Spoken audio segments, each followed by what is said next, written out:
J'avais un CFO qui m'avait été imposé par un de mes actionnaires. Donc j'avais confiance, c'était une femme. Et un jour, je comprends pas, il n'y a pas l'argent que je pense sur le compte en banque, ça colle pas. Et je découvre qu'elle a volé 400 000 francs. Et puis je vais à la police, je lui ai déclaré. Et en fait, là, j'apprends qu'elle est passée à la police avant. Et donc moi, quand je vais faire ma déposition à la police me dit, nous, on n'en sait rien, c'est parole contre parole, on classe le dossier sans suite. En fait, en France, il y a quand même, de façon très fondamentale, une conscience citoyenne de solidarité. Aux États-Unis, et avant tout, si les pauvres sont pauvres, c'est qu'ils bossent pas assez, quoi. Et ça, c'est quand même une vraie différence très fondamentale dans la fabrique de la société. Et moi, je suis beaucoup plus français. Moi, je pensais que j'étais un excellent communicant en interne. Et quand j'ai fait mon premier 360, j'ai découvert que en fait, mes équipes, elles pensaient que j'étais un très piètre communicant. Donc, j'ai fait bon, d'accord, ok. Donc, c'est des choses que je vais devoir apprendre. Aucun entrepreneur n'est préparé à vendre sa boîte ou à la planter. Dans un cas comme dans l'autre, on fait des erreurs, plein d'erreurs. Et sur le chemin, on en fait d'autres. Dans nos médias, on se bat contre les startup gourous et les pseudo-influenceurs qui vous font croire que c'est facile ou que vous y arriverez simplement en achetant leur formation. Alors, on a décidé de faire entendre la parole des vrais entrepreneurs, celles et ceux qui créent vraiment de la valeur, qui ont réussi à vendre leur boîte, ou aussi à ceux qui les ont plantés, à ceux qui dirigent les boîtes les plus ambitieuses de France. Leur vécu, c'est ça, la vraie valeur pour votre business, et c'est gratuit.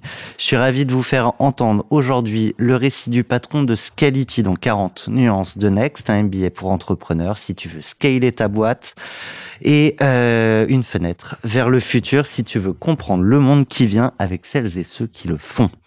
Jérôme Lecas, ravi de t'avoir avec nous. Merci. Tu as monté 3 boîtes, tu en as vendu 2. Il en reste une que tu diriges aujourd'hui. Tu as investi dans un peu plus de 20 entreprises. Et donc aujourd'hui, tu es à la tête de Scality. Avec cette boîte, tu as connu les hauts, les bas, encore une fois de l'entrepreneuriat, les sujets à l'international, des sujets de levée de fonds et j'en passe. C'est une partie des learnings qu'on pourra partager avec les entrepreneurs aujourd'hui. Et pour le grand public que ça pourrait intéresser, on devrait aussi, a priori, aborder des sujets de sécurité des données, de cyber et d'IA, pour questionner avec moi tes ambitions, tes doutes, tes enjeux du moment. Je retrouve Karine Wilkinson. Ravi de t'avoir avec nous, Karine. Bonjour. Je rappelle que tu es managing director chez Pictet. Je suis ravi de te retrouver et content de lancer officiellement avec toi, Jérôme, ton 40 nuances de Next, format long. On avait le plaisir de t'avoir à Vivatech, mais c'était un peu court et donc relativement frustrant. On y va ? C'est parti. Feuille blanche.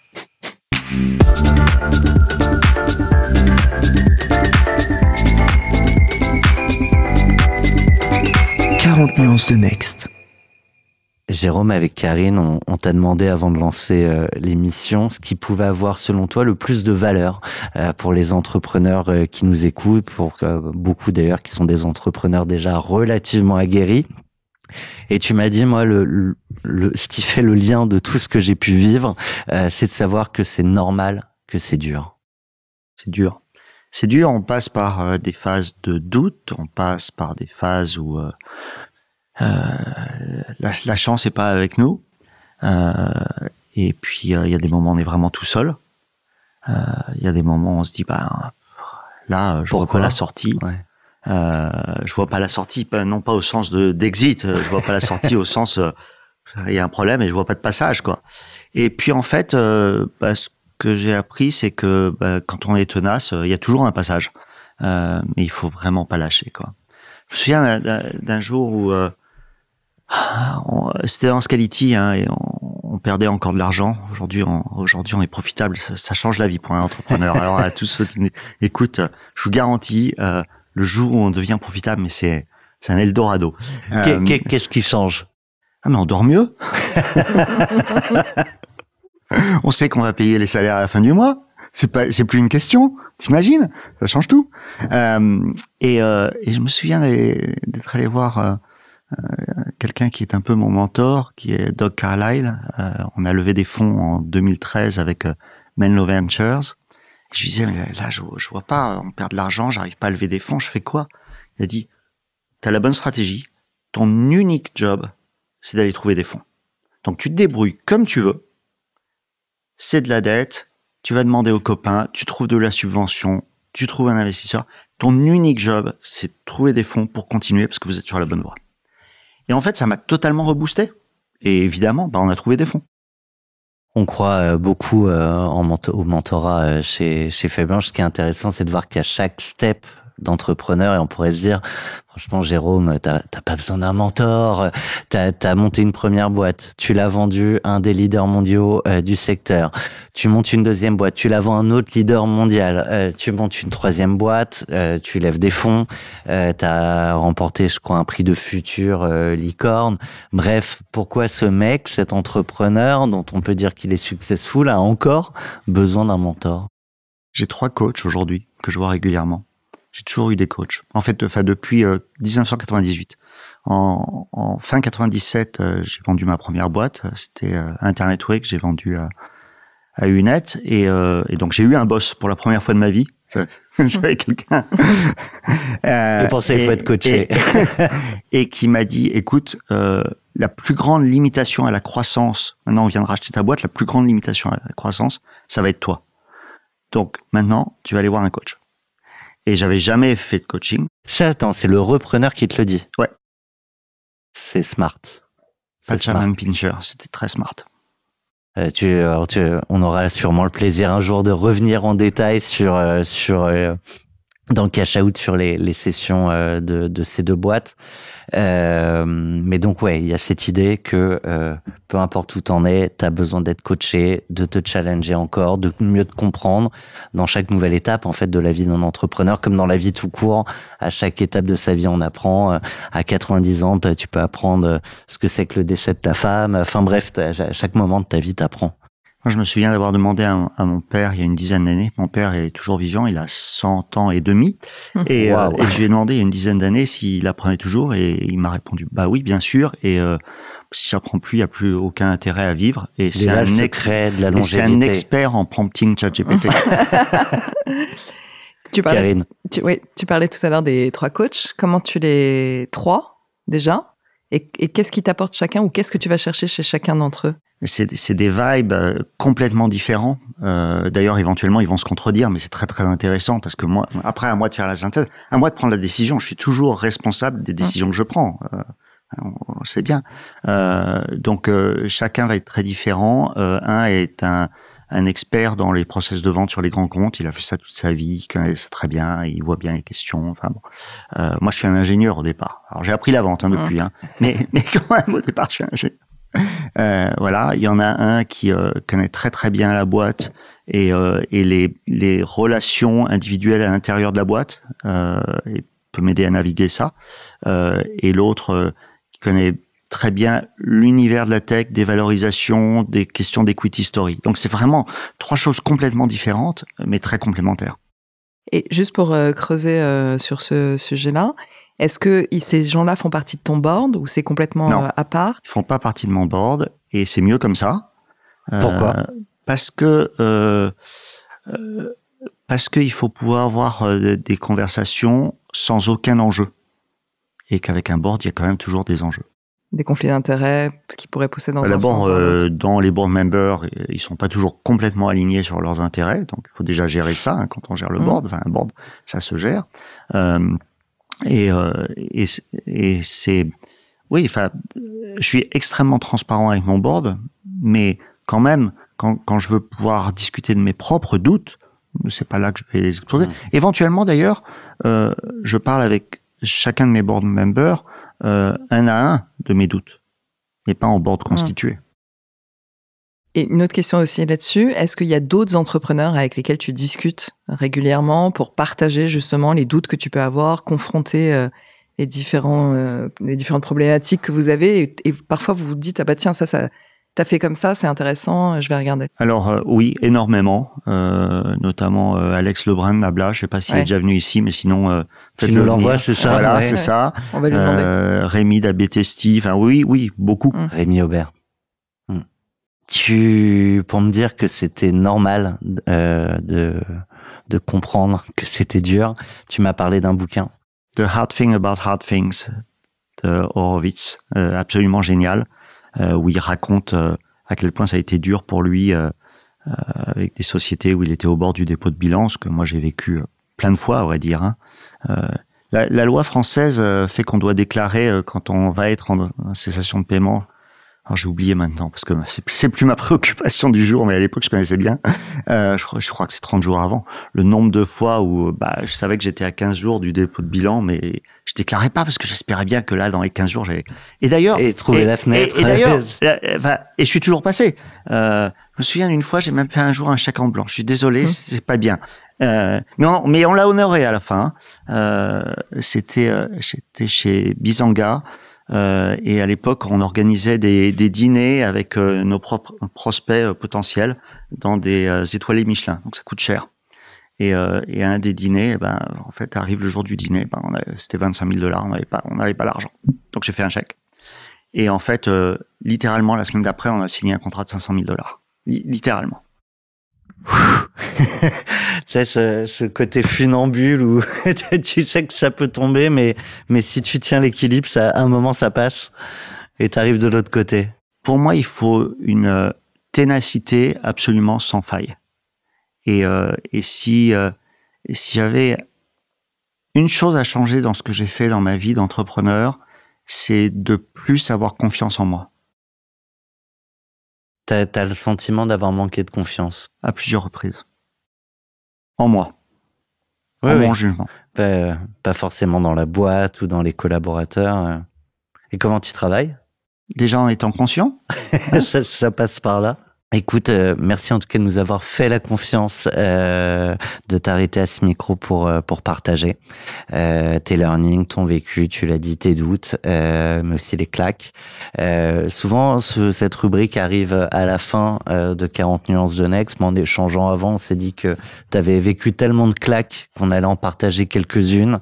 Donc je lance le jingle pour la forme, mais il n'y aura pas une claque. On tendra l'autre joue, puis l'autre, puis l'autre, puis l'autre. Mais on se relèvera.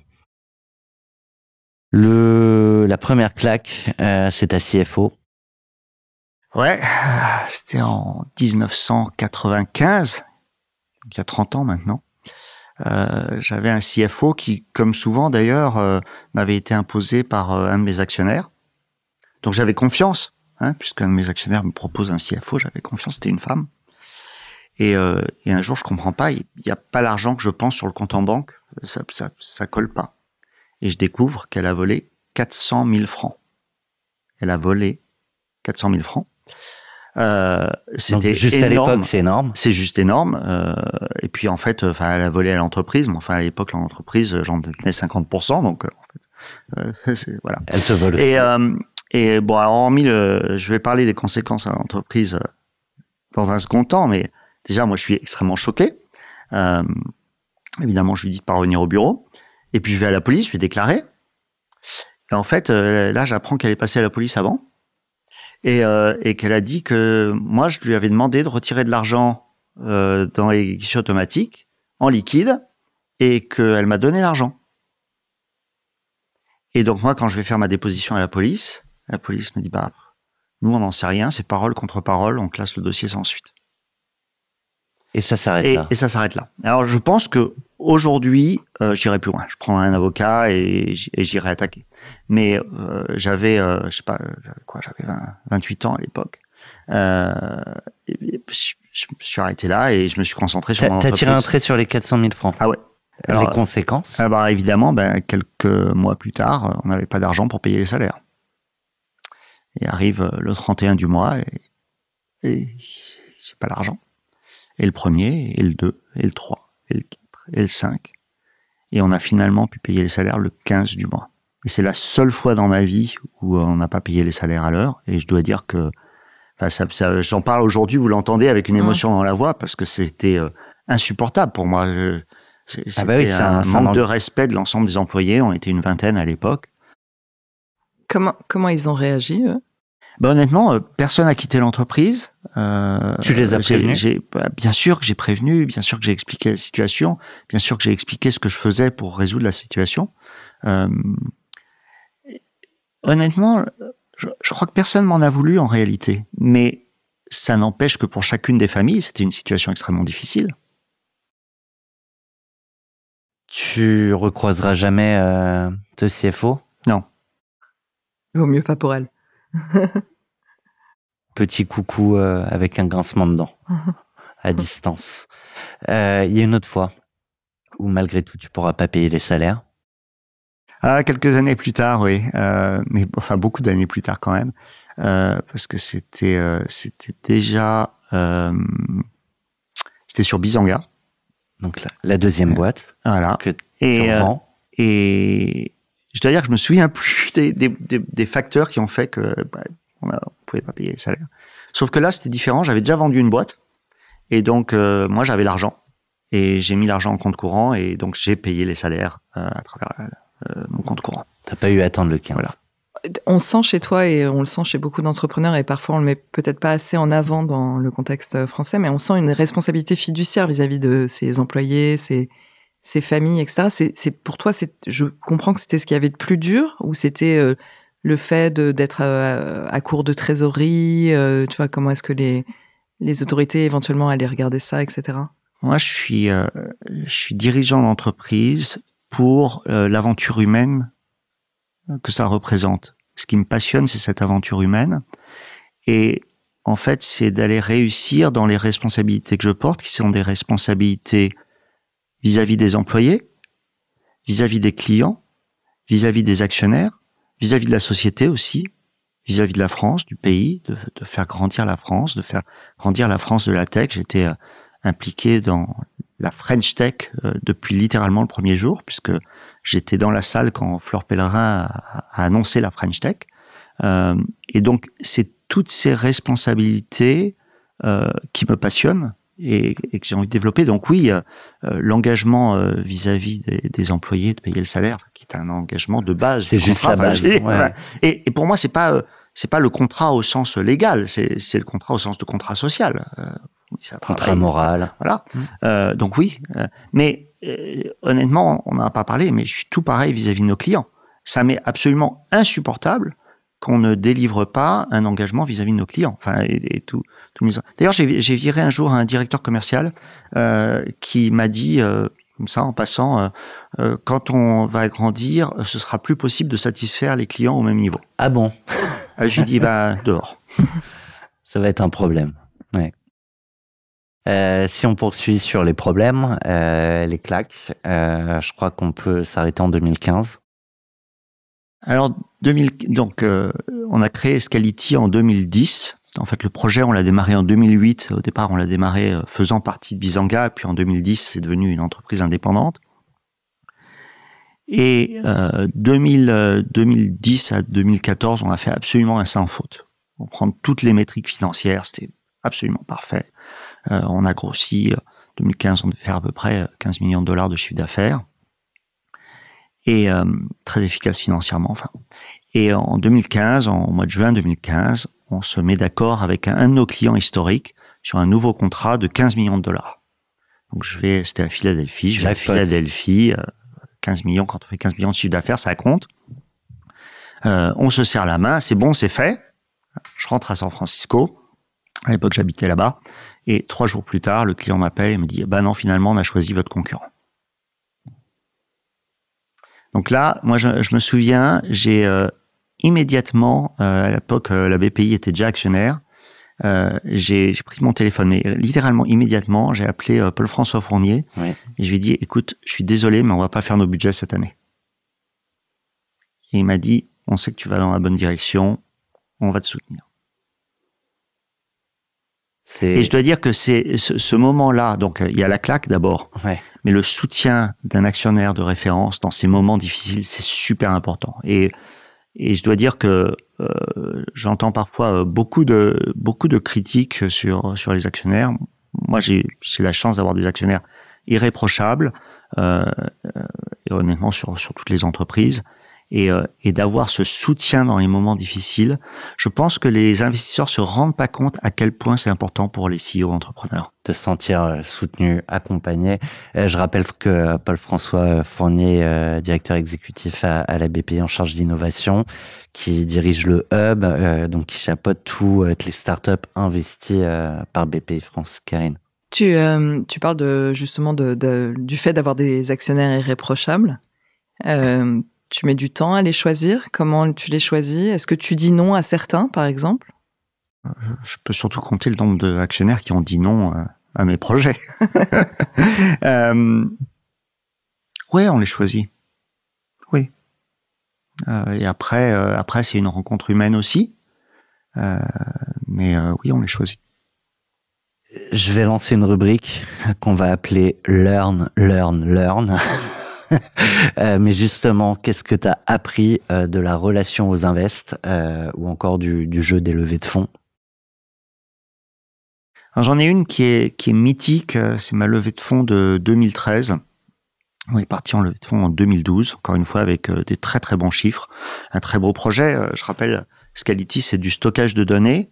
On a commencé à faire du cloud avant que le mot cloud soit à la mode, parce qu'à l'époque, moi je connaissais bien les opérateurs télécoms dans le monde entier qui me disaient nos clients, les usagers, les consommateurs nous demandent de stocker de plus en plus de données pour eux, et on n'a pas aujourd'hui de technologie de stockage qui soit à la fois extrêmement fiable, parce que quand on sert des millions d'utilisateurs, il faut que ce soit extrêmement fiable, performante, parce que quelqu'un en ligne, il attend pas plus de 3 secondes, c'est le max. Sinon, il s'en va. Voilà. Et puis, peu onéreux, parce que ces utilisateurs, ils veulent stocker plein de choses, mais enfin, ils payent pas pour. Hein, donc, c'était le début de Gmail, des photos en ligne, notamment chez Google. Et donc, on a lancé Scality pour apporter une réponse et du stockage. On y reviendra tout à l'heure. Et donc, on avait un très beau projet. Et en 2012, je veux lever des fonds et je me dis, pour aller chercher le marché américain, faut qu'on lève des fonds auprès d'un actionnaire américain. Il faut qu'on en ait au moins un de référence. Donc, je fais des rendez-vous dans la Silicon Valley. J'habite à San Francisco depuis longtemps. Je connais le principe. D'abord, dans la Silicon Valley, on n'a pas le droit de prendre de leveur de fonds. Hein. C'est vraiment considéré Pourquoi comme le métier. Enfin, on n'a pas le droit. On a le droit, mais c'est extrêmement mal vu. D'ailleurs, jusqu'à la série B. Si t'es pas capable toi-même de... Exactement. Le métier d'un CEO, vu de la Silicon Valley, il doit savoir lever des fonds. Tu reviens sur ce que tu disais ton mentor au début. Ouais, qui est dans la Silicon Valley. Et donc, voilà, règle numéro 1. Règle numéro 2, tu vas jamais avoir l'info en direct parce qu'ils reçoivent des centaines de dossiers, donc tu n'as aucune chance de passer. Tu te fais introduire, tu trouves quelqu'un qui va te faire... Bon, donc tout ça, je connais déjà. Et honnêtement, j'ai fait une centaine de rendez-vous, on m'a dit non. Et notamment... C'est beaucoup, 100.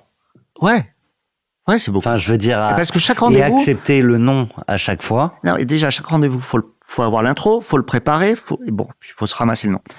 Il y a quelques noms qui m'ont réellement touché très fortement, notamment c'était un investisseur brillant qui connaissait mon métier extrêmement bien. Et on arrive, et j'étais avec Giorgio Reni, mon cofondateur, CTO de l'entreprise. On raconte l'histoire, stockage de données. Il dit, brillant le projet. Il adore le projet. Il dit, OK, je viens la semaine prochaine rencontrer l'équipe de R&D. Je lui dis, super, je t'organise le voyage. Il me dit, quoi, voyage? Je dis, oui, l'équipe de R&D, elle est à Paris. Ah ben non, alors. Je lui dis, mais pourquoi? Ah ben parce que la France n'est pas connue pour réussir des entreprises de logiciels. Fin de la conversation. La semaine d'après, il a investi dans une boîte qui est toujours aujourd'hui notre concurrent et qui a depuis levé 2,5 fois le montant levé par Scality. Alors depuis, on s'est rabiboché, j'ai réussi à le faire venir en France et d'ailleurs, il a compris. Il a rencontré une série de startups à la BPI parce que je lui ai organisé ça.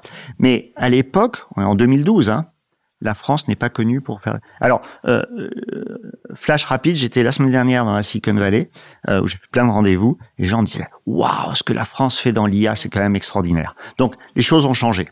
On a réussi à faire changer, hein, entrepreneur après entrepreneur. Il fallait une voie de passage. Et finalement, la levée de fonds, elle s'est faite sur un salon à Santa Clara, c'est dans le sud de la Silicon Valley. Je suis sur le salon, je vends mes produits, je vends ma boîte, et puis il y a quelqu'un en jean qui se présente sur le stand et qui dit j'aimerais rencontrer le CEO. Je sais pas, c'est moi le CEO.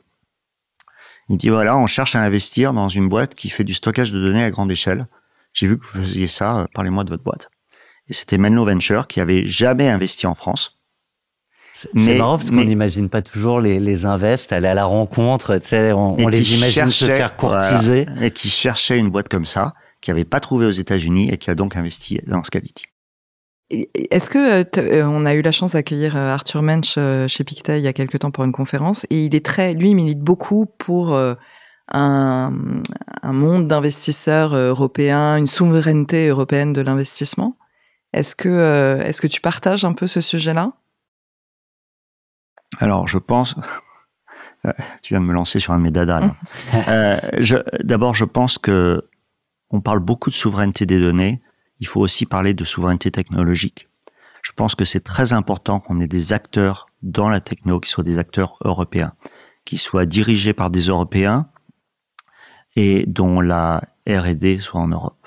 Et c'est une question de préservation de la culture européenne à terme.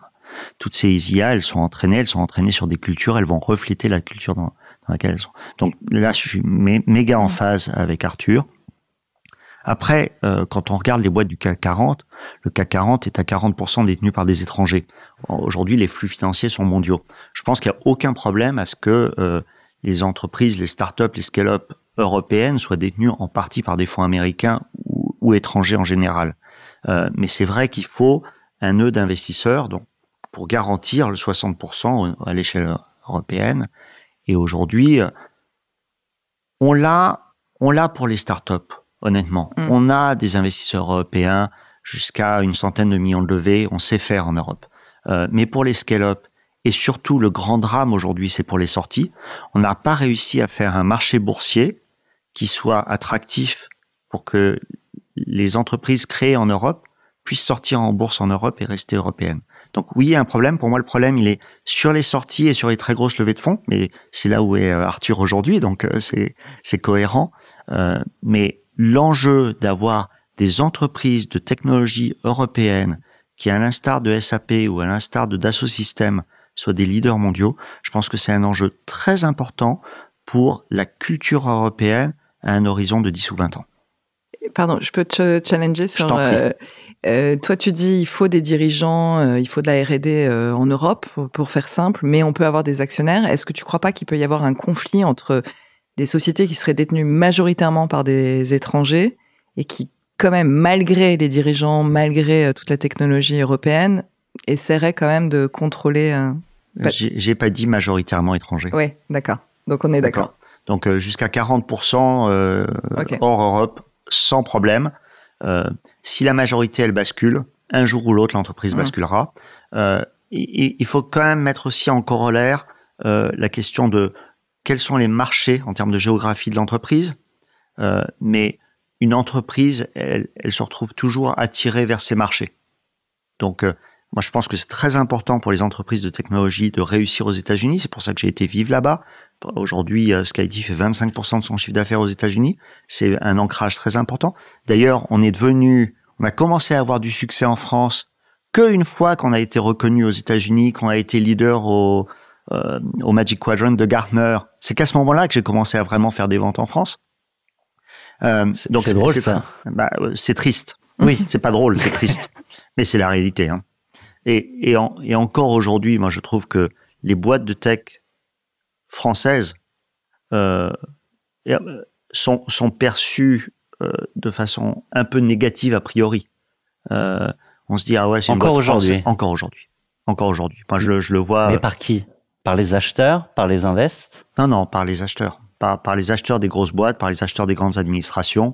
Il y a cette perception a priori irrationnelle, hein, mais perception a priori que si c'est une boîte française, c'est probablement une petite boîte franco-française. Alors que nous, on fait du chiffre d'affaires en France, mais on fait 75% de notre chiffre d'affaires à l'étranger. Enfin, je veux dire, on est loin d'être une boîte franco-française. Enfin, même dans nos styles de management, on a 22 nationalités pour 220 personnes chez Scality. Et on a un ancrage très fort en France au sens de profiter à la France. Ça, c'est mon choix. Mais on n'est pas une boîte franco-française. À quel moment tu as le sentiment d'avoir passé un step qui fait que tu as une reconnaissance différente, que c'était peut-être plus facile de prendre des marchés? Ou tu n'y es toujours pas? Non, je suis toujours pas. Mes concurrents, c'est des mastodontes. Mes concurrents, c'est notamment Dell on est en concurrence contre Dell dans 60% des marchés. C'est un mastodonte. Il a une force commerciale et marketing qui est sans aucune mesure. Donc, on va à la bataille pour chaque contrat. Mais ceci dit, on gagne beaucoup des contrats. Tu sais, t'as cet adage qui dit chez les acheteurs grands groupes, je me ferai jamais virer parce que j'ai choisi IBM. Comment on fait pour passer au step de je me ferai jamais virer parce que j'ai choisi Scality? Qu'est-ce qu'il faut arriver à ancrer dans la tête des gens, des acheteurs, pour Scality et puis en fait plus largement pour nos boîtes françaises? Il y a sans conteste une question de démontrer la pérennité. Donc, faut du temps. Nous, on a franchi le cap de la profitabilité. Je pense que ça rassure énormément nos clients potentiels. Okay, donc ça, c'est un cap. Il faut du temps pour y arriver. Et ça, dès que tu passes ce step, tu le dis, tu le martèles, alors, tu le rappelles. Maintenant, je le dis à chaque rendez-vous. Mais je pense pas qu'on a passé le cap. Donc, c'est pour ça que j'essaie de réfléchir. Qu'est-ce qu'il nous faudrait encore pour passer le cap? Je pense que c'est très important que les clients recommandent aux clients. Et ça, on l'a aussi. Enfin, franchement, nos clients parlent de nous de façon extrêmement positive et n'hésitent pas à faire des témoignages. Oui, tu le travailles. T'attends pas que ça vienne uniquement de leur part. Je crois qu'il y a une question de taille, en fait. Je crois qu'il y a une question de taille. On pose plus la question à Dassault Systèmes. Tu parlais tout à l'heure de Dell, de leur force commerciale, marketing. Tu as passé beaucoup de temps aux États-Unis. Qu'est-ce que tu vois comme principale différence sur la partie culturelle, justement? Alors, il y a une différence énorme, et je pense que là, pour le coup, les investisseurs français font encore une erreur. Aux États-Unis, les startups, les scale-up, dépensent énormément en sales and marketing. Et moi, je constate que les investisseurs français ont toujours tendance à questionner spécifiquement le budget marketing. Et en fait, il est essentiel. Donc, au long de la vie de Scality, on a dépensé plus de 150 millions d'euros en R&D. Et en fait, ce qui nous a coûté le plus cher, c'est pas la R&D, c'est le sales and marketing. Okay. Et si aujourd'hui, pourquoi on gagne des affaires contre Dell? C'est parce qu'on a un meilleur produit. Donc, techniquement, on est meilleur. Et c'est grâce à ça qu'on peut gagner. Mais si on a une faiblesse par rapport à Dell, c'est évident, mais aussi par rapport aux startups européens, aux startups américaines qui sont de la même cohorte que nous, c'est une faiblesse en sales and marketing où on a moins dépensé qu'eux. Je parlais tout à l'heure d'une startup qui a à peu près levé 2,5 fois ce qu'on a levé. L'essentiel de la différence va dans le sales and marketing, pas dans la technologie. Si on reste sur les learnings, on a parlé des invests, du jeu des levées de fonds. Qu'est-ce que tu as appris au fil de ta vie d'entrepreneur sur la gestion du board? De sa constitution d'ailleurs à sa gestion. Constitution du board, il faut avoir avec soi des gens en qui on a confiance et à qui on peut parler. Alors, ça paraît facile à dire, mais en fait, c'est pas si facile parce que parfois, les board members, ils vous sont imposés. J'ai eu une expérience, tout au long de ma vie, d'un board member qui ne me faisait pas confiance et en qui, du coup, j'avais pas confiance. Et ça a été une période extrêmement difficile. Extrêmement difficile. Un board member imposé? Oui. Ah oui, oui. Et attends, juste si on reste, parce que j'aime bien presque pouvoir fermer les yeux et me mettre à la place des entrepreneurs qu'on reçoit, mais t'es au board, ça se traduit comment par les interactions autour de la table, d'avoir quelqu'un en fait qui met des bâtons dans les roues potentiellement? C'est pas tellement au board que ça se joue, mais je vais donner un exemple. À un moment, je l'appelle, je lui dis donc d'abord moi j'ai une relation très proche avec mes board members. Donc, je discute de ce que je fais. Et je l'appelle, je lui dis, je vais licencier telle exécutive. Je me rends compte que ça va pas. Ça le fait pas. Et, il me dit non. Je veux qu'on en discute en board. Et ça a retardé la procédure de licenciement de 3 mois. Et ça a été très mauvais pour l'entreprise, en fait. Parce que j'avais la bonne intuition. Au-delà de l'intuition. Donc ça, c'est un exemple extrêmement concret. Et ça veut dire que une fois que tu as passé ces 3 mois et que tu es capable de démontrer que c'était peut-être pas nécessaire d'attendre ces 3 mois, c'est je vais prendre, je vais faire une comparaison un peu à côté, mais c'est le chien où tu lui mets la tête dans son pipi pour lui dire, regarde, à un moment, pas forcément devant tout le monde, mais lui dire sérieusement, à un moment, faut aussi, non. Ça sert à rien. Ça sert à rien. La revanche, elle sert à rien. Non, mais d'apprendre des erreurs qu'on peut avoir dans les prises de discussion, de décisions communes, ça peut aider à mieux prendre les décisions suivantes. Si t'es avec quelqu'un avec qui t'es en confiance et constructif, bien sûr, c'est pas un énorme pipi. Dans ce cas-là, tu as une discussion constructive. Là, t'as failli me faire une erreur, je t'explique pourquoi. Et ça se passe super bien. Mais si c'est quelqu'un avec qui il n'y a pas de relation de confiance, ça ne sert à rien. Je suis désolé, je suis un peu cash. Mais... Non, mais très bien. Voilà. Et sinon, la gestion d'un board, d'abord, c'est beaucoup du one-on-one avant le board. Pour préparer, mais ça tout le monde vous le dit, je veux dire, les uns derrière les autres on dit la même chose. T'as combien de personnes aujourd'hui à ton board? J'en ai 6 qui votent plus 3 observeurs. Donc un board ça se prépare et honnêtement quand on est dans la continuité de la conversation, le board en lui-même il se passe bien. Ce que j'ai appris, une de mes erreurs sur lesquelles j'ai appris, c'est que la relation actionnaire, c'est quelque chose d'extrêmement important. Et au début de ma carrière, dans ma première boîte, il y a un actionnaire. Je me suis pas occupé de lui. Vraiment, c'est ni plus ni moins que ça. Et il m'en a énormément voulu et ça a été très problématique parce que il a essayé d'être nocif pour l'entreprise. Ça se traduit par quoi ne pas s'occuper de quelqu'un? C'est pas lui donner des infos, pas prendre le temps de l'appeler. C'est pas ne pas prendre le temps de l'appeler de temps en temps. Ouais. C'est aussi simple que ça. Est-ce que tu parles exactement des mêmes choses avec chacun des membres de ton board ou Alors, je suis totalement transparent avec tous les membres du board. En revanche, je parle pas des mêmes choses parce qu'ils sont pas chacun compétents sur les mêmes sujets. Donc, je vais à chacun adresser des sujets où moi je vais récupérer de l'information qui m'est utile. On parle aujourd'hui d'une boîte qui a plus d'une décennie d'existence. Ouais. On a évidemment des entrepreneurs qui sont à peu près au même stade que toi, mais on a aussi des entrepreneurs qui nous suivent, qui sont plus naissants. La constitution du board, elle est clé très rapidement. Elle évolue avec le temps. Ça évolue avec le temps. Enfin, bon, Skyty a 15 ans d'âge, donc on a eu... C'est long pour une start-up, ok. D'ailleurs, je présente plus Skyty comme une start-up. J'utilise encore ce terme parce que je suis S-Micro aussi. Mais aujourd'hui, quand je présente l'entreprise... C'est une entreprise. C'est une ETI, en fait. Au sens européen du terme, on est une ETI. Ce qui, d'ailleurs, contribue... tu me demandais tout à l'heure qu'est-ce qui donne de la crédibilité pour les achats. D'arriver en étant une ETI, c'est... Par contre, il y a un phénomène...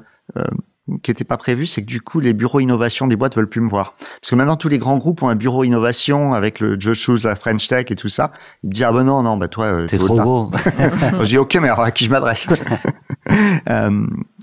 Excuse-moi, j'ai perdu le fil de la question. La constitution du board. Ouais, l'évolution. Le fait de très tôt dans la vie d'une boîte, de pouvoir avoir ce regard extérieur.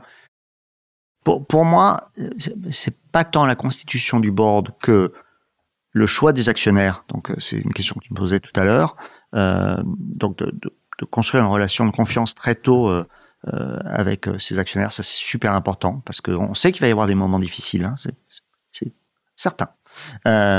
Donc une fois qu'on a la confiance avec les actionnaires, tout est possible. Et puis c'est une bonne idée, c'est une bonne pratique d'avoir un external board member qu'on va choisir ensemble comme quelqu'un de confiance.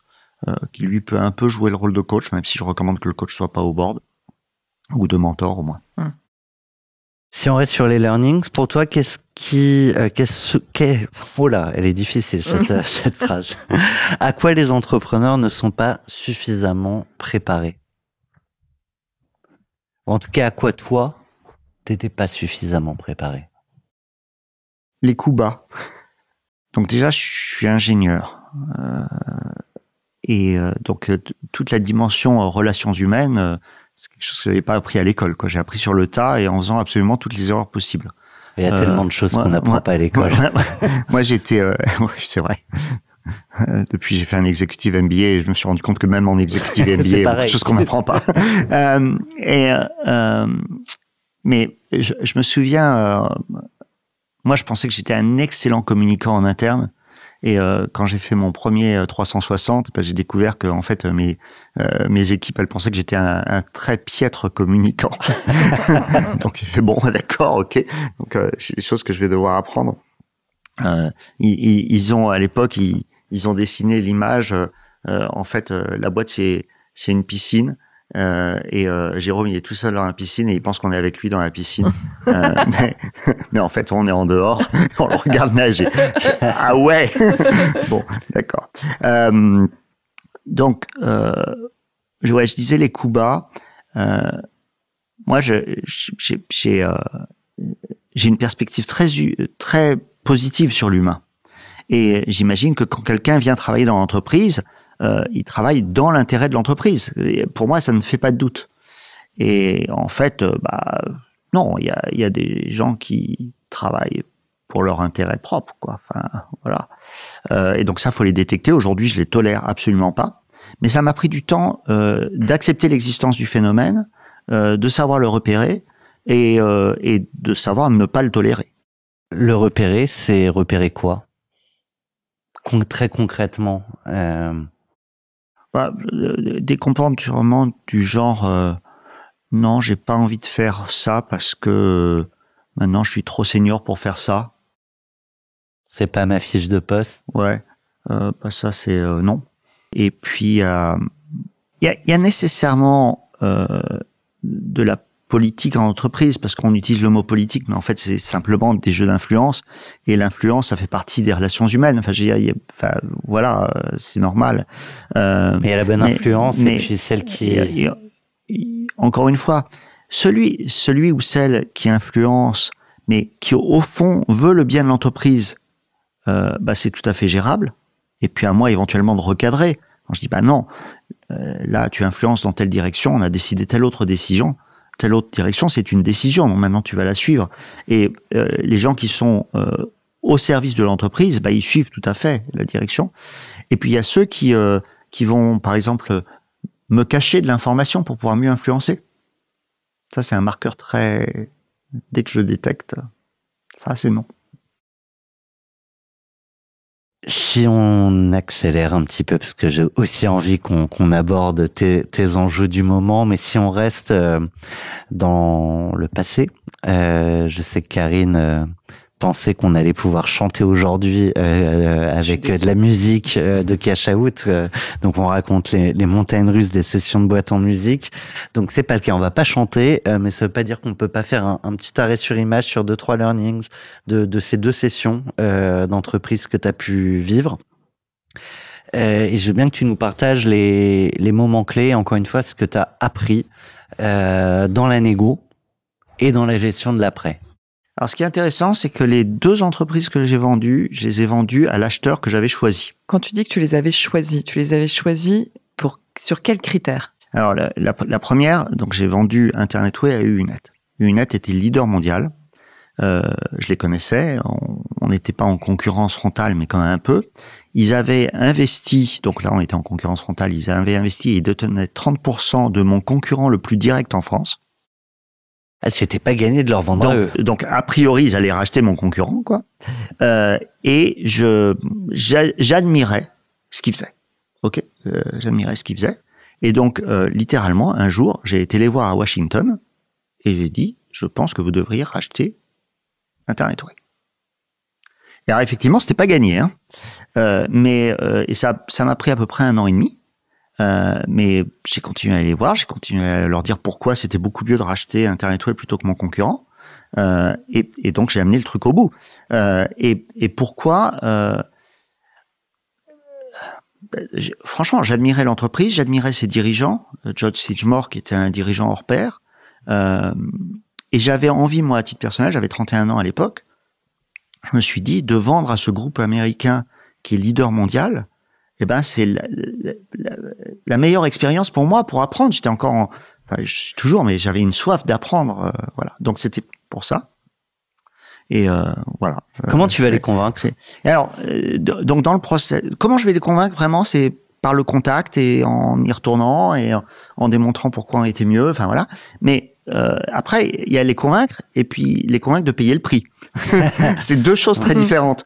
Donc les convaincre, en fait, assez vite, ils ont été intéressés par Internet Way, tout en menant des discussions avec mon concurrent. Hein, voilà. Et pour les amener au prix, en fait, j'ai été voir leur concurrent direct, à qui j'ai dit, vous devriez vous intéresser à ce qu'on fait, et qui m'ont fait une offre. Et j'ai été voir des investisseurs en France, et donc j'ai réussi à amener au même moment, en juin 97, une offre de PSINet, qui a finalement racheté Calvacom, une offre de Unet, et une offre d'un investisseur français. J'avais les trois sur mon bureau, et j'ai choisi Unet, mais parce que c'est ce que je voulais dès le départ. Il y avait une différence de prix où tu avais aligné déjà non, tout le monde sur le prix? J'ai amené tout le monde au même prix.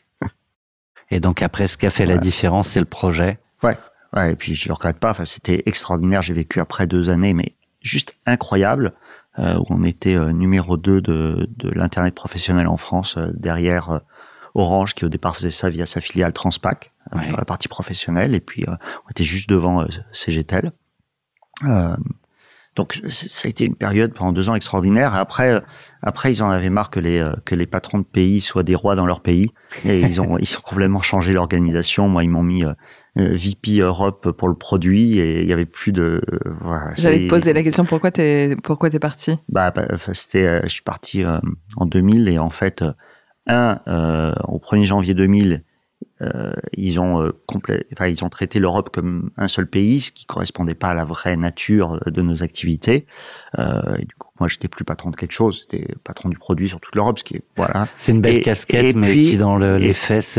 Et puis j'ai démissionné le jour où j'ai rencontré le patron du groupe. Unet a été racheté par MFS, qui a été racheté par WorldCom. Le jour où j'ai rencontré Bernie Ebers, j'ai dit, ce mec-là, je le sens pas. J'ai été voir ma boss, Pat Chapman-Pincher, dont on a parlé tout à l'heure, et je lui ai dit, je démissionne. Et Bernie Ebers, on le sait maintenant, il a fini sa vie en prison. Donc je ne savais pas tout ça, juste je n'ai pas senti le mec. La fameuse intuition. Et j'ai démissionné, mais littéralement le jour même. Quand tu nous refais cette rencontre, et ce qui fait qu'à un moment, t'as tous ces signaux peut-être faibles ou forts. Non, en fait, il y avait des signaux forts. Donc à l'époque, le groupe WorldCom veut grandir par acquisition, fait une première acquisition et veut faire l'acquisition de Sprint aux US. Et moi, je dis, cette acquisition, elle a aucune logique industrielle, ça ne fait pas de sens, on devient trop gros. Et il y a la démission de beaucoup d'exécutifs du groupe. À l'époque, j'étais donc VP dans un groupe américain qui devait faire facilement 50 000 personnes. J'étais le plus jeune VP du monde. Et il y avait beaucoup de démissions d'exécutifs. Ça commençait à se voir en bourse. Et Bernie Ebers est venu en Europe pour recevoir tous les VP. Et il nous a fait un chèque de 2 ans de salaire à condition qu'on un chèque d'1 an de salaire. Chèque, j'avais le chèque en main, à condition qu'on s'engage à rester 2 ans. J'ai dit, un mec qui a besoin de nous faire un chèque d'1 an de salaire pour qu'on s'engage à rester 2 ans. Et il a fait une session de Q&A avec tout le monde. Donc, c'était les VP. Enfin, on était censés être les execs de la boîte, quoi. Enfin, pas exécutifs, mais enfin, on était le leadership qui réunissait. Ils nous payaient pour rester. Et je lui ai posé quelques questions sur la fusion avec Sprint, qui étaient des questions dérangeantes parce que j'y croyais pas. Donc, j'ai expliqué pourquoi j'y croyais pas. Et ses réponses étaient entièrement en langue de bois. Donc, si tu réunis ton équipe de leadership pour lui servir de langue de bois, moi, j'ai dit, ça fonctionnera pas. C'est pas pour moi. Et tu savais déjà ce que tu voulais faire à ce moment-là? Non, pas du tout. Et d'ailleurs, c'était pas facile. J'ai galéré pour retrouver un autre projet. La traversée du désert. Avec Internet Way, j'ai fait partie des pionniers de l'Internet en France et dans le monde, réellement. Enfin, je veux dire, on était quelques milliers à y croire. J'ai fait ça parce que j'étais convaincu que avec l'Internet, tout le monde pourrait se parler à travers les frontières et qu'il n'y aurait plus de guerre dans le monde. Bon, cette partie-là du projet, on y est presque. Elle n'est pas complètement réussie. J'avais loué ton intuition tout à l'heure là-dessus. Non, mais enfin bon. Et donc, non. Donc j'ai quitté. Donc on parle beaucoup des dépressions postpartum. Pour un entrepreneur de quitter sa première boîte, c'est violent. Donc, je me suis fait une petite déprime, pas clinique, mais enfin, pas bien. Pendant 6 mois, j'étais pas bien. Et puis après, j'ai été rechercher un projet. Et c'est pas facile en fait de trouver des projets aussi bons. D'ailleurs, je considère que la meilleure façon de trouver un bon projet, c'est le nombre de projets qu'on refuse. Et sur Internet Way, donc qui était ma première boîte, il y a bien une vingtaine de projets que j'ai étudiés, d'idées, où j'ai dit non, ça je le sens pas, ça je le sens pas, ça je le sens pas. Et donc Internet Way est venu après à peu près 1 an et demi de maturation en fait, à chercher qu'est-ce que je peux monter comme boîte. Moi je voulais monter une boîte, ça c'était clair, mais il fallait après qu'est-ce que je vais monter. Enfin, c'est bon, vouloir monter une boîte, faut un projet quoi. C'est un learning, ça a quand même pas mal d'entrepreneurs. C'est ce qui à un moment fait la différence, c'est la capacité à dire non. Et c'est parfois ce qui est le plus difficile. Ouais, ça s'apprend avec le temps, effectivement. Très important. Qu'est-ce qui a fait la bascule après la vente de c'est globalement la déprime à en fait c'est bon, je vois à peu près, ou en tout cas je trouve les ressources en moi pour repartir sur Non, en fait, c'était nécessité fait loi. Après, j'avais investi dans Kangaroo Village, qui était un des premiers startup studios, incubateurs, on appelait ça à l'époque. Et au moment où ils ont eu besoin de moi sur une de leurs participations, où ils m'ont demandé il fallait qu'ils virent le CEO du jour au lendemain, ils m'ont demandé de venir en CEO par intérim, donc j'ai fait ça. J'ai pris quelques positions de board. Moi, j'ai été très actif en business angel dès que j'ai vendu ma première boîte, dans une logique give back. Et j'avais notamment investi dans la boîte créée par mon CTO de l'époque, qui à un moment est venu me voir, m'a dit j'y arrive pas là, est-ce que tu serais prêt à reprendre la direction de la boîte, et à reprendre la boîte et reprendre la direction de la boîte. Et donc c'est ça qui est devenu Bizanga en fait. Donc c'était un projet qui avait déjà commencé, mais qui était pas en train d'aller bien, et je l'ai repris et on l'a amené au bout et on a fait en sorte que tous les actionnaires gagnent de l'argent. Je veux bien qu'on fasse un arrêt sur cette casquette d'investisseur. Qu'est-ce que tu as appris de ce métier, qui est un métier un peu différent de celui d'entrepreneur? Alors, je pense que ce que j'ai appris avant tout, c'est que je suis un très bon manager d'entreprise et un très mauvais investisseur. J'ai ni perdu ni gagné d'argent avec toute mon activité de business angel, et pourtant j'ai bien investi dans 20-25 boîtes. Et parfois j'ai fait des investissements qui avaient beaucoup de sens. J'ai par exemple investi dans 2 boîtes de micro-paiement, mais c'était pas PayPal. Et donc j'ai perdu les 2. J'ai tout perdu. J'ai investi à 5 ou 7 ans dans une boîte qui faisait de l'intelligence artificielle pour la détection automatique de cancer sur les IRM. Franchement, l'idée elle est bonne, ça va marcher un jour. Mais la boîte dans laquelle j'ai investi, c'est pas celle qui va être. C'est quoi, trop tôt? Technologie. Trop tôt, pas la meilleure équipe, j'en sais rien. Mais c'est là où en fait, l'investissement c'est un truc de professionnel quand même, quoi. Donc moi j'ai investi par coup de cœur pour le CEO. Le CEO en fait, 2 ans après il a démissionné parce que ça s'est pas bien passé avec ses investisseurs, peut-être pour des très bonnes raisons, j'en sais rien. Quand on est business angel, on est toujours tout petit sur la table de cap, quoi. Il y a d'autres investissements où à un moment il y a ce qu'on appelle un pay to play, c'est-à-dire qu'il y a un nouvel actionnaire qui rentre avec une valeur très basse et qui dilue tous les business angels du début, et puis voilà, soit on est capable de suivre, je n'étais pas capable de faire, et puis on est dilué. Donc j'ai vécu ça plusieurs fois. Donc en plein de situations. Un de mes plus gros gains, enfin c'était un x3, c'est pas non plus énorme, pas le plus gros, enfin c'est un joli gain, x3. C'est une très belle histoire. À une époque, France Digital voulait faire un concours de start-up. Et moi, j'ai dit, il y en a marre des concours de start-up, parce qu'en fait, les CEO de start-up, faut pas qu'ils remplissent des dossiers à concours, faut qu'ils aillent faire des ventes. Donc, j'ai dit, moi, la seule condition où je suis d'accord, j'étais à l'époque au board de France Digital, seule condition à laquelle je suis d'accord de faire un concours de start-up, c'est s'il y a quelque chose de tangible pour la boîte au gagnant du concours. Et ce que j'ai proposé, c'est, on investit dans la boîte. On investit avec 20% de décote sur le tour d'après, mais on met de l'argent dans la boîte. J'ai été suivi par 2 autres business angels et par Partech et un autre fonds. Je suis désolé pour l'autre fonds, je me souviens plus qui c'était. Et donc on a apporté 600 000 euros de cash à la boîte. C'était Cubine, qui est devenu un très beau succès. Et donc j'ai investi dans Cubine uniquement parce qu'il a été le gagnant sur un concours, et je m'étais engagé à investir en business angel sur le gagnant du concours. Tu parlais tout à l'heure de give back. C'est aussi ce qui t'amène, ce qui t'anime, pardon, sur cette activité, non, de Business Angel. C'est pas que faire des x2, x3. Ouais, moi, c'est clair. Oui. C'est ça. Et en fait, j'ai toujours eu une activité de give back parce qu'en fait, dès que j'ai gagné des sous, je donnais des petits cours de maths, hein, comme beaucoup de ceux qui sont devenus ingénieurs. En fait, dès que j'ai commencé à gagner des sous par moi-même, j'ai commencé à donner de l'argent. Donc au début c'était l'association SOS Village d'enfants qui aide des enfants, enfin qui prend en charge des enfants qui sont placés parce que ils ne peuvent pas vivre dans leur famille. Et ça j'ai fait ça, j'avais 20 ans et j'ai toujours continué. Il y a 10 000 sujets sur lesquels on peut s'investir.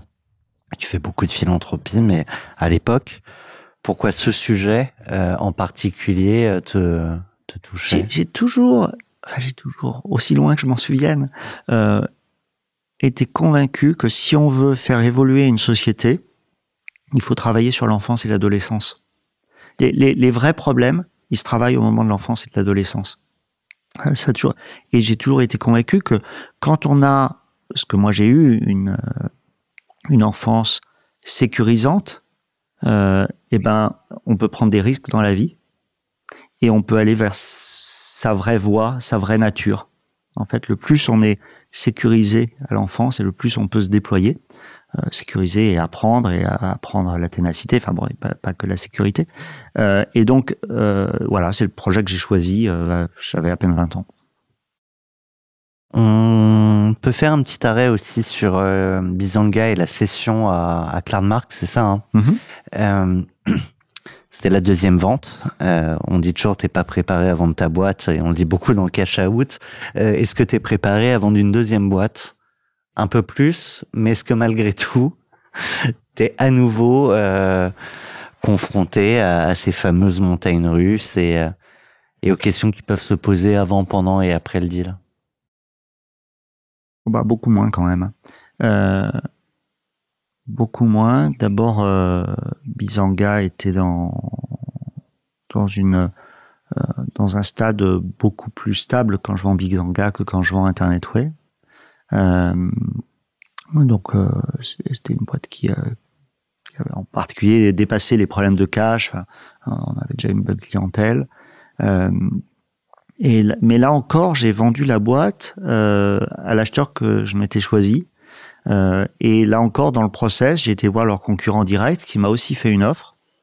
Et puis finalement, j'ai vendu à Cloudmark. Tu disais, pardon. Dans les deux cas, ouais. J'ai pas pris de banque d'affaires. C'était exactement ma question. Ouais. Et to this day, et encore aujourd'hui, je ne sais pas si j'ai bien fait ou pas bien fait. Je ne sais pas si j'aurais vendu plus cher avec une banque d'affaires. Voilà, moi j'ai cette expérience-là. Donc j'ai mené toutes les négociations. Mais pour moi, c'était, enfin, la vente. Évidemment, il y a des rebondissements, il y a des négociations compliquées. Mais pour moi, la vente de Bizanga à Cloudmark n'était pas un phénomène stressant pour moi. C'était beaucoup plus stressant pour mes acheteurs parce qu'au début, ils n'avaient pas réalisé que j'avais le choix entre deux. Ils n'avaient pas réalisé qu'ils étaient en concurrence. Et quand ils l'ont réalisé, ils ont tous les deux été assez énervés. Ah ouais? Ils s'y attendaient pas. Mais ça reste le jeu. Oui, mais ils s'y attendaient pas. Ils avaient tous les deux l'impression que j'avais une relation privilégiée, qu'ils étaient le seul en jeu. I'm the only one. Et ils ont eu le sentiment que tu les avais trompés ou... Un peu. T'as dû complexifier la fin de ta discussion, non? Oui et non, parce que du coup, il y en a un des deux qui est devenu réellement Morbac pour faire le deal. Et donc, ça m'a permis de finir la négociation avec l'autre. Plus vite. Non, avec celui qui était Morbac. Ouais. Il voulait vraiment le deal et voilà. Et ça a été un très bon deal. Ça a été un très bon deal pour tout le monde, pour mes actionnaires, pour moi, pour nos employés. En fait, on a coupé la boîte en deux. Moi, j'ai gardé la moitié des employés pour aller faire Scality et lui, il a gardé l'autre moitié. On s'est choisi et les employés sont restés très très longtemps chez l'acquéreur, qui était Cloudmark. Pour nos clients aussi, dont certains utilisent toujours ce logiciel. Et ça a été très bon pour la boîte acquéreur, pour Cloudmark, qui a réussi à se vendre quelques années plus tard à Proofpoint. Et entre-temps, l'activité que je leur avais vendue représentait 40% de leur chiffre d'affaires. Donc, ça a été essentiel, cette acquisition a été essentielle dans leur développement. Et pourquoi t'as vendu à ce moment-là? C'est parce que tu dis j'ai gardé la moitié des employés pour aller chez Scality. T'avais déjà une autre idée? Ouais. On avait déjà démarré l'idée Scality. En fait, on avait signé le premier contrat en juin 2009 et je savais que je voulais découpler les deux activités. Ouais. Je propose qu'on parle de Scality plus spécifiquement. À quoi vous répondez aujourd'hui et surtout quels sont tes enjeux? À qui vas-tu te vendre? Je vais pas Il me le vendre. dira pas aujourd'hui. Je vais pas me vendre. Je vais aller en bourse. Si on J'aimerais bien qu'il y ait un marché boursier européen capable de nous accueillir. Là, l'objectif, c'est la bourse. C'est mon rêve. Oui, c'est mon rêve. Pourquoi? Ah non, c'est un rêve. Il y a pas toujours un pourquoi un rêve. Mon rêve. C'est la cloche ou le bouton, mais faut le vivre quoi. C'est un peu le succès ultime pour un entrepreneur. Et puis c'est quand même, alors même si c'est pas garanti, mais enfin c'est quand même un gage de pérennité autonome pour la boîte. Malgré toutes les contraintes. Elles me font pas peur. Alors, franchement, oui, les gens ils me parlent beaucoup. Enfin, on est audité IFRS depuis 3 ans, 4 ans même maintenant. Oui, il faudra un peu plus de contraintes réglementaires. Oui, ça coûte de l'argent. Enfin, pour moi, c'est des coûts. Alors oui, il y a des choses dont je peux pas parler aussi librement que je le fais aujourd'hui. Oui, ok. Enfin, je veux dire, c'est juste un environnement de travail un peu modifié. Il y a des avantages à ces contraintes, parce que et pour revenir à qu'est-ce qui pourrait convaincre les acheteurs de nous parler plus facilement, le fait d'être en bourse, c'est un gage de crédibilité très important.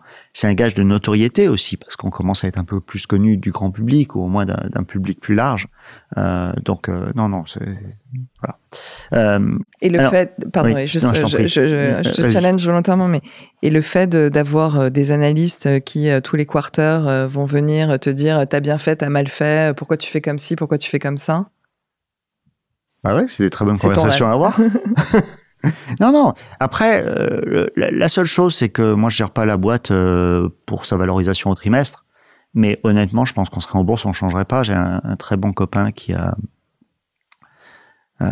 Ted Budman, qui a mis sa boîte en bourse et qui me dit oui, ok, mon cours il fluctue, mais moi, je suis pas obligé de faire attention au cours en bourse. Alors, faut y faire attention si je dois lever des fonds à un moment où je dois faire un secondary offering. Mais sinon, à la limite, ça n'a pas de conséquences. Bon, mais j'y suis pas. Donc, je peux raconter plein d'histoires. C'est ce que j'imagine. Ce n'est pas une réalité. Et il faut le vivre pour, effectivement, comme toujours, pour le ressentir dans les tripes. Mais à quel moment ce rêve de bourse, il naît? C'est pas le rêve au moment où tu lances la première boîte. C'est peut-être pas le rêve au moment où tu es sur la seconde. Donc, à un moment, c'est quoi? C'est le challenge que t'as pas atteint et te dire, s'il reste un nouvel objectif de choses que j'ai jamais vécues, d'adrénaline que j'ai jamais ressenti, c'est forcément la bourse. Mon premier job, c'était d'être analyste à San Francisco pour Partech. Donc, à l'époque, déjà, on voit la bourse, on est fin des années 80, on voit la bourse comme l'aboutissement d'un investissement dans une start-up. Okay, et c'était encore plus le cas à l'époque que ça l'est aujourd'hui. À l'époque, c'était vraiment la voie royale. Aujourd'hui, c'est beaucoup plus mitigé. Pourquoi? La bourse, à l'époque, accueillait les boîtes beaucoup plus tôt dans leur cycle de vie.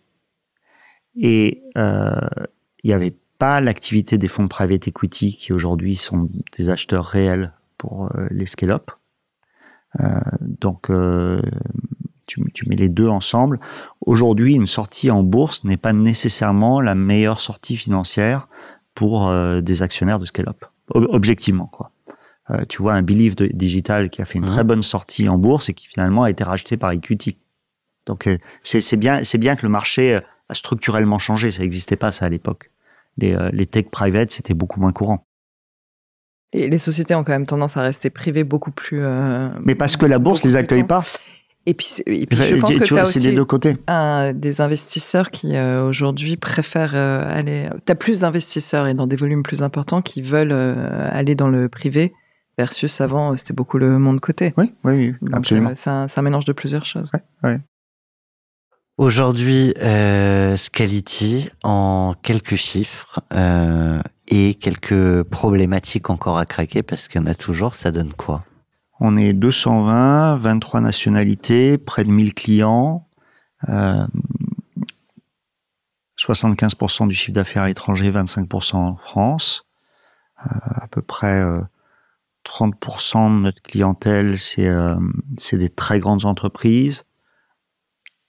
20%, c'est du secteur public et aussi des hôpitaux qui sont pas toujours publics. Parfois, c'est du privé dans certains pays. Et puis le reste, c'est des cloud providers, donc des gens. On les aide à fabriquer des offres de cloud public. En 2023, le chiffre d'affaires était plus de 25 millions. Alors on publie pas le chiffre exact, mais aujourd'hui on est entre 50 et 100 millions. Et on est profitable, comme je le disais tout à l'heure. Donc c'est une ETI. Qu'est-ce qui vous reste à craquer? Aujourd'hui, c'est vraiment la croissance. On fait 25% de croissance. Quand on fait 10 millions, 25% de croissance, c'est rajouter 2,5 millions. Quand on fait 100 millions, 25% de croissance, c'est rajouter 25 millions. Donc en fait, le défi, il est de plus en plus dur à chaque stade de croissance. Donc c'est la croissance. Et puis on est quand même dans une compétition extrêmement difficile. Donc c'est de tenir le pavé de la compétition. Je l'ai dit tout à l'heure, face à Dell et quelques autres. On est 18 dans le secteur. Je pense qu'on est trop nombreux. Et sur les 18, il y a 15 Américains, 2 Chinois et 1 Européen. C'est Scality. Dire qu'il y a trop d'acteurs, ça veut dire que à un moment, il risque d'y avoir des convergences, des rachats. J'aimerais bien qu'il y ait moins d'acheteurs. Donc ce serait très bien, oui. Racheter des concurrents à toi, c'est quelque chose que j'envisage, évidemment. On n'en saura pas plus tout de suite. On se doute bien. C'est quoi l'étape dont tu es la plus fière aujourd'hui sur Scality? Alors peut-être pas sur les 15 dernières années, mais on va dire sur les 5 dernières, par exemple. Ce qui me rend le plus fier, c'est quand je regarde ce que nos clients font avec notre logiciel. C'est juste absolument incroyable. On peut parler de cas d'usage, justement. Alors, on a essentiellement trois cas d'usage. La constitution de cloud public ou de cloud privé. En matière de cloud public en France, donc on fait, je rappelle, du stockage de données, donc notamment stockage de données en cloud. Pour ceux qui sont un peu techniciens, c'est l'équivalent de ce que fait AWS avec son offre S3, donc du stockage objet. Et on sait faire ça à très très grande échelle, des dizaines de milliers de disques durs ou de disques flash, des dizaines de milliers de disques sur un déploiement, des milliers de milliards d'objets. Enfin, c'est juste des chiffres absolument considérables. Parenthèse, digression, tu nous as dit ton concurrent principal c'est Dell, pourquoi c'est pas Amazon? Alors, je considère Amazon comme un produit de remplacement. Effectivement, si les clients ont décidé de tout mettre chez AWS, ce n'est pas un client potentiel pour nous. Maintenant, aujourd'hui, on parle énormément du cloud. C'est à peu près 25% de l'informatique des entreprises qui est dans le cloud public. 75% n'est pas dans le cloud. Et le cloud a un taux de croissance très élevé. Mais moi, je pense que ce phénomène va saturer autour de 60-70%. Je pense pas que les entreprises, je parle pas des PME. Les PME, elles peuvent tout mettre dans le cloud. D'ailleurs, nous, en tant que TI, on a absolument toute notre informatique en SaaS ou en cloud. Le SaaS, d'ailleurs, devrait faire partie de l'analyse cloud. Souvent, c'est mis à part. Mais bon. Mais donc on n'a aucun serveur, nous, chez nous. Zéro. Simple. Mais dans les grandes entreprises, dans les administrations, une grande partie va rester on-prem pour des raisons de coût, d'abord. Faut voir, lisez les rapports d'AWS. Ils font largement 30% de marge sur AWS. Ça veut dire que si quelqu'un était capable de produire avec les mêmes économies d'échelle, eh ben, ce serait 30% moins cher. C'est juste ça, la traduction de marge. Et les économies d'échelle, elles sont très importantes jusqu'à une certaine taille, mais au-delà d'une certaine taille, en fait, il y a des 10 économies d'échelle. En fait, au-delà d'une certaine taille, il n'y a plus d'économies d'échelle.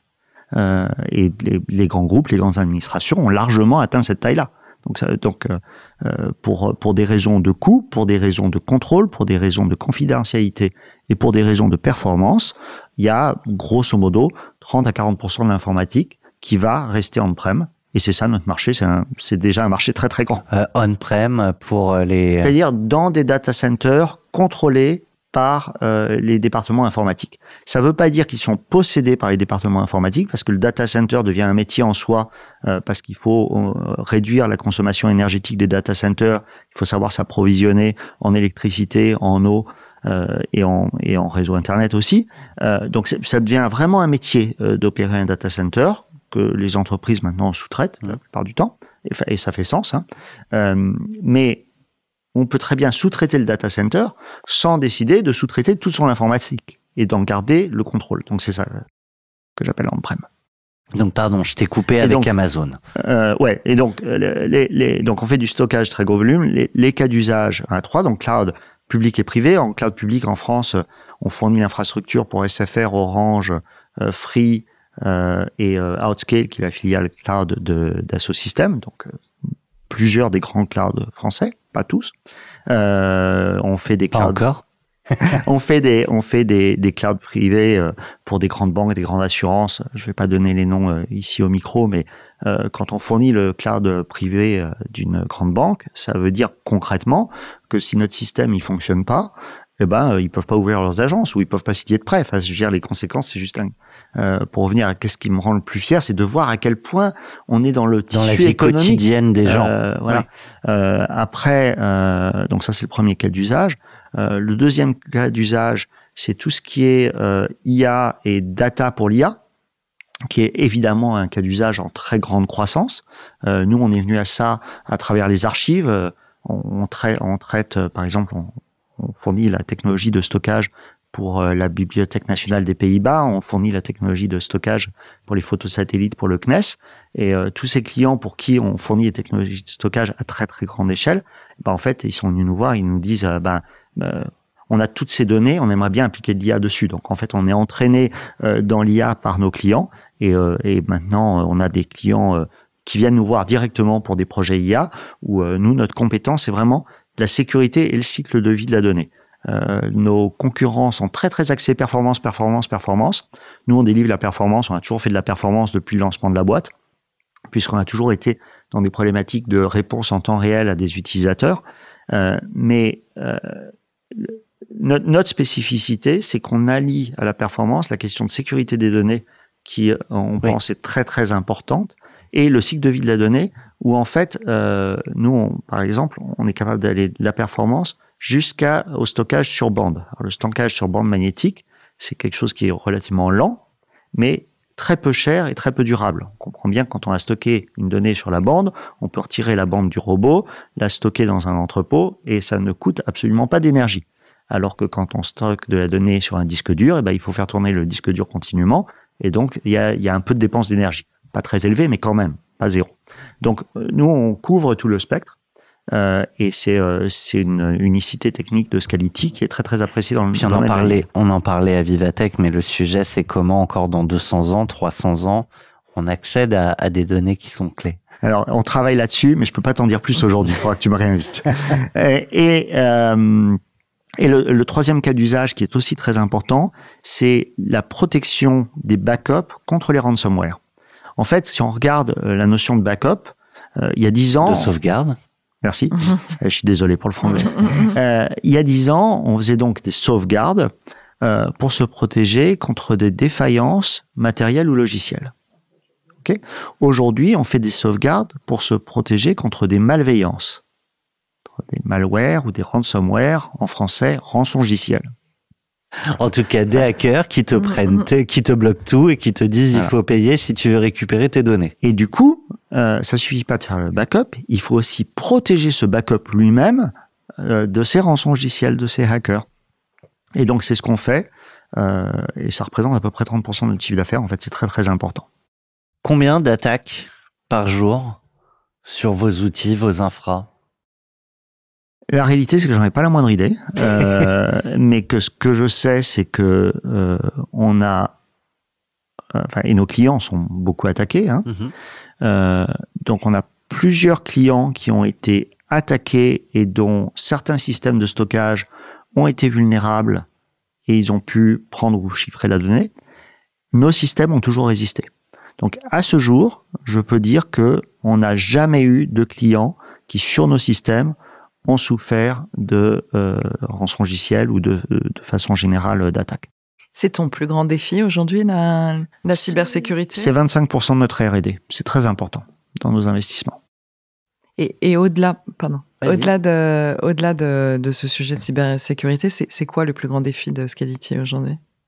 D'un point de vue technologique? Non, de point de vue. Non, mais donc le plus grand défi, je l'ai dit, c'est la croissance. Hein. C'est de continuer la croissance avec des chiffres toujours plus grands.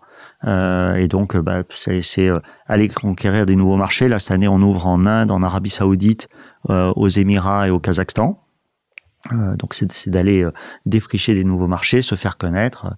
Alors, il y a des pays comme le Kazakhstan, c'est très bien. La France est très bien vue. Les Américains, ils vont pas. Donc, en fait, assez vite, on a été repérés de façon très positive, parce que c'est loin, les gens veulent pas y aller. Donc, voilà. On marche bien en Inde aussi. On a beaucoup de contrats avec le gouvernement indien. Et sur le défi technologique? Sur le défi technologique, c'est un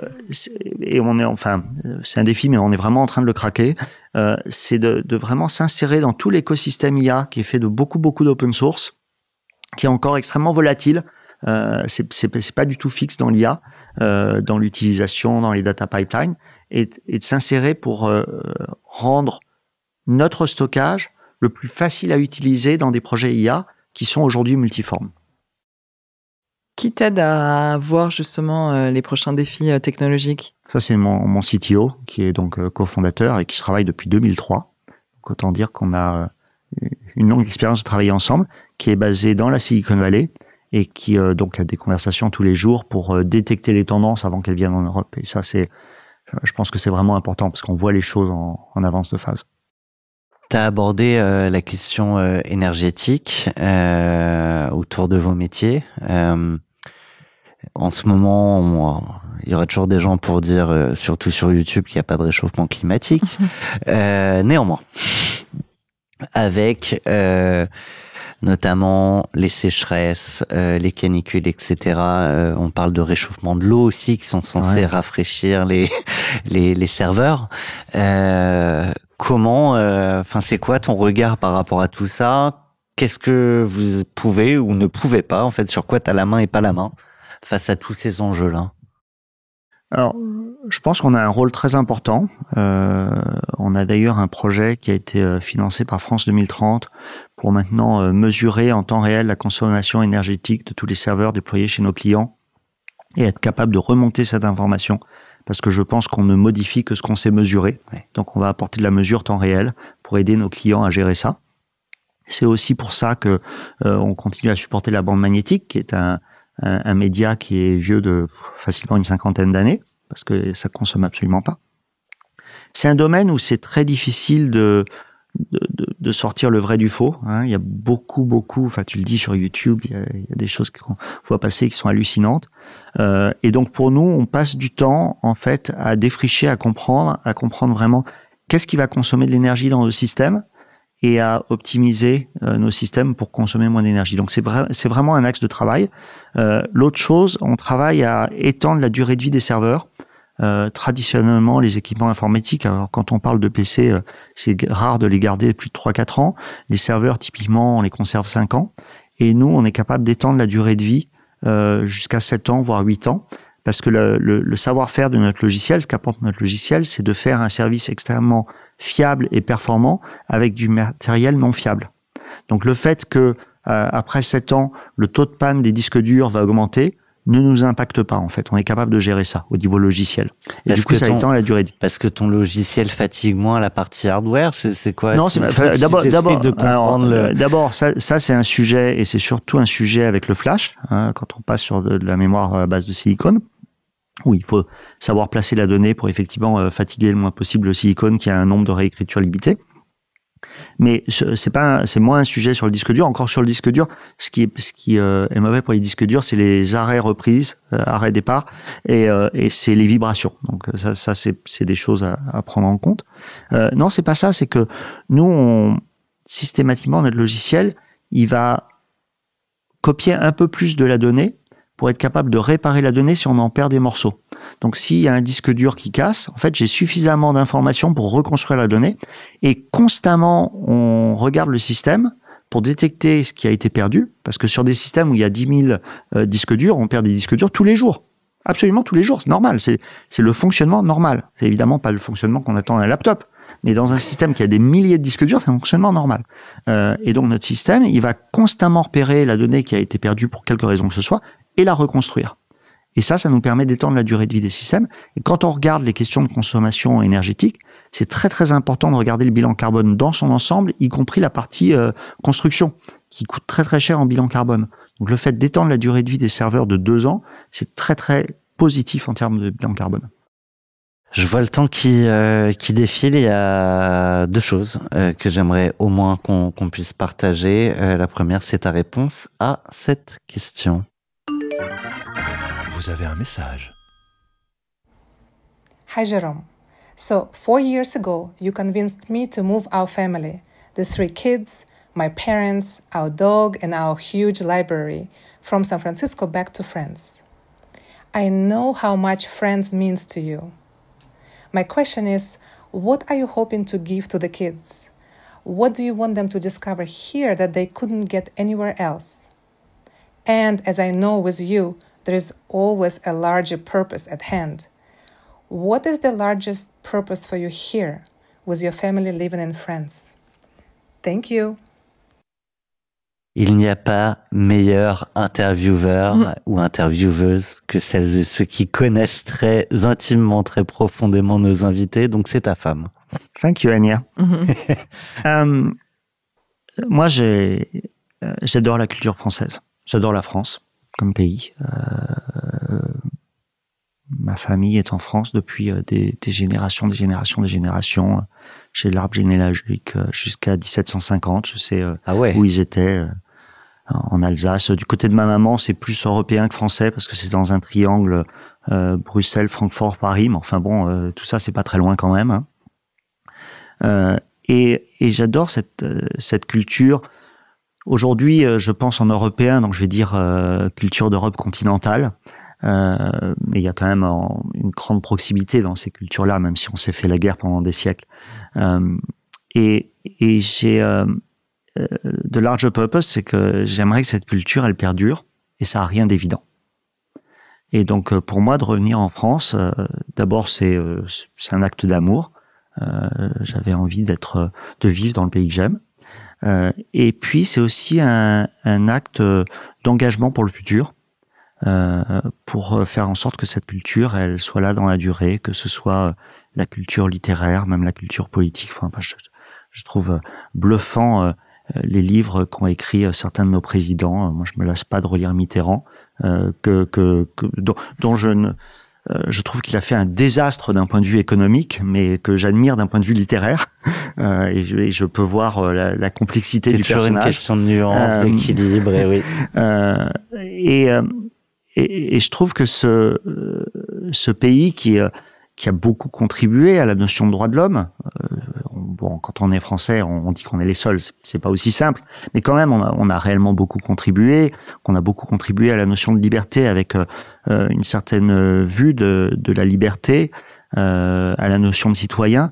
Eh ben, j'ai envie que cette culture, elle perdure, et c'est pour ça que je suis ici. Et c'est pour ça que j'ai demandé à ma famille, effectivement, de venir vivre ici, alors que mes enfants sont nés aux États-Unis et ils m'avaient rien demandé.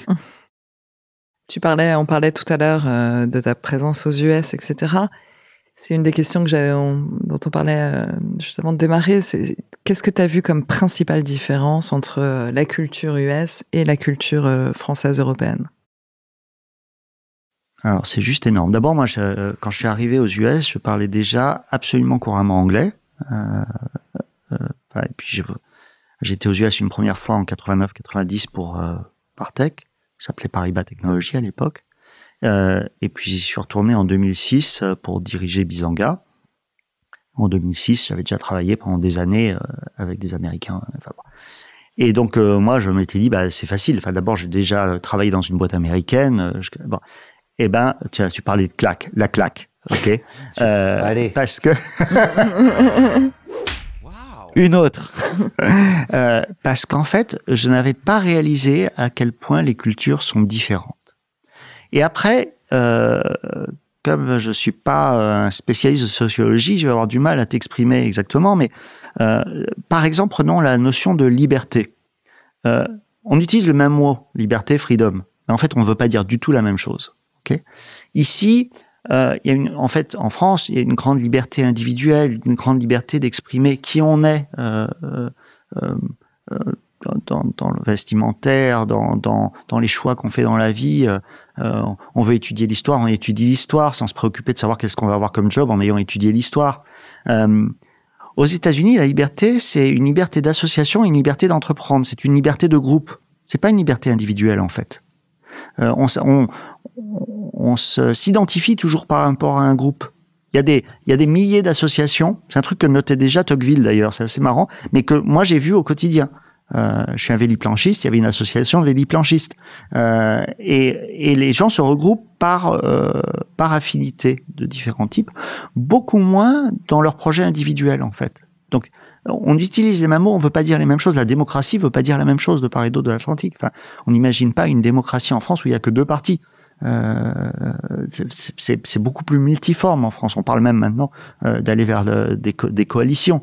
Aux États-Unis, on est né démocrate ou on est né républicain et très probablement on fait comme ses parents ou alors on est fâché à mort avec sa famille. Enfin, c'est vraiment très bon.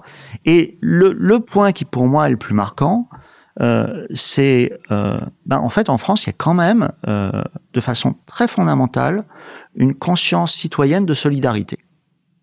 C'est-à-dire qu'en fait, même quand on est très à droite en France, il y a une idée de solidarité. Et d'ailleurs, on conteste moins les impôts que ce qui est fait de l'argent. Aux États-Unis, il y a avant tout, si les pauvres sont pauvres, c'est qu'ils bossent pas assez, quoi. C'est leur problème. Et ça, c'est quand même une vraie différence très fondamentale dans la fabrique de la société. Et moi, je suis beaucoup plus français. Dans la question de ta femme, il y avait aussi une réflexion sur ce que tu souhaitais transmettre aux enfants. Donc, tu parlais d'impôts et évidemment, on ne parle pas que de transmission d'héritage patrimonial. Ça va au-delà. Ce qu'on souhaite transmettre à ses enfants. Tu as évoqué ton papa qui a dépassé, qui est centenaire. Tu vois, dans cette notion de filiation, et puis à chaque génération, il y a des trucs qu'on a envie de garder, de transmettre, et puis des nouvelles choses qu'on a envie d'apporter à sa descendance. Alors, il y a ce que j'ai envie de transmettre en général et ce que j'ai envie de transmettre en particulier par rapport à la France. Pour moi, pour les enfants, de façon générale, pas seulement les miens, ce que je leur souhaite, c'est de grandir dans un environnement sécurisé, je l'ai dit tout à l'heure, d'être passionnés pour quoi qu'ils veulent, et d'avoir de la passion. Quand on a de la passion, on a accès au plaisir de l'effort. Et sans être capable d'effort, en fait, on peut pas accéder à ses rêves. Donc, d'avoir au moins une passion, ou des passions, et d'être bienveillant. Et moi, j'ai envie de dire, si j'ai réussi à faire en sorte que mes enfants, ils se sentent en sécurité dans leur enfance, ils aient au moins une passion, et ils soient bienveillants. T'as fait le job. Voilà. D'accord? Donc, voilà. Et après, sur la France, c'est une certaine idée de la relation à l'autre. C'est cette solidarité dont je parlais tout à l'heure. C'est l'importance de l'art. Moi, je suis plus sensible à la littérature et la poésie qu'aux autres formes artistiques, enfin, le théâtre, qu'à la peinture ou à la musique. Mais c'est ma sensibilité, mais c'est fondamentalement le rôle de l'art dans la construction de l'être. Ouais, et des rapports humains aussi, et de l'imaginaire humain. Et c'est ce que je disais tout à l'heure, la capacité de former leur projet par rapport à leur vrai désir à eux, et d'aller puiser dans leurs désirs. Et je dois dire que notre fils est né à 14 ans, et donc c'est quelque chose qu'on discute beaucoup, lui et moi, finalement, ça fait 4 ans qu'on est ici, qu'est-ce que tu trouves en France, qu'est-ce que tu trouves aux États-Unis? Encore aujourd'hui, il parle plus facilement anglais que français, mais il me dit, il y a quand même un truc en France, j'ai beaucoup plus d'indépendance et vous me laissez beaucoup plus d'indépendance. On habite à Maison Lafitte, il vient à Paris facilement, il vient voir des amis à Paris, il prend le train tout seul. Et il me dit, vous me laissez beaucoup plus d'indépendance que vous m'auriez laissé à cet âge-là aux États-Unis. Et c'est certain. Ah ouais. Et je considère que les adolescents, il faut leur laisser de l'indépendance, il faut qu'ils fassent l'expérience de la vie, il faut qu'ils vivent des micro-traumas, enfin des situations problématiques et qu'ils les surpassent parce qu'elles sont encore de petite échelle, et ils peuvent comme ça apprendre à maîtriser des situations qu'ils vont rencontrer plus tard et qui seront plus difficiles et plus grosses. trouver leur propre fenêtre, comme tu disais tout à l'heure. En tout cas, merci pour la transmission que tu as pu faire là pendant pas loin de 2 heures sur ce vécu d'entrepreneur. Tu l'as dit tout à l'heure, tu faisais le parallèle, mais avec ton board, tes coachs, personne dit forcément la même chose et c'est à toi de te faire ta propre idée, ton propre avis. C'est un peu à l'image de ce qu'on fait dans nos médias. On reçoit plein d'entrepreneurs avec des visions, des constructions différentes et en fait, en donnant à voir et à entendre ces différents regards sur le monde, c'est comme ça que les auditeurs et spectateurs peuvent se faire le leur. Donc, un immense merci à toi, Jérôme. Merci de m'avoir accueilli. Merci Jérôme. Feuille blanche.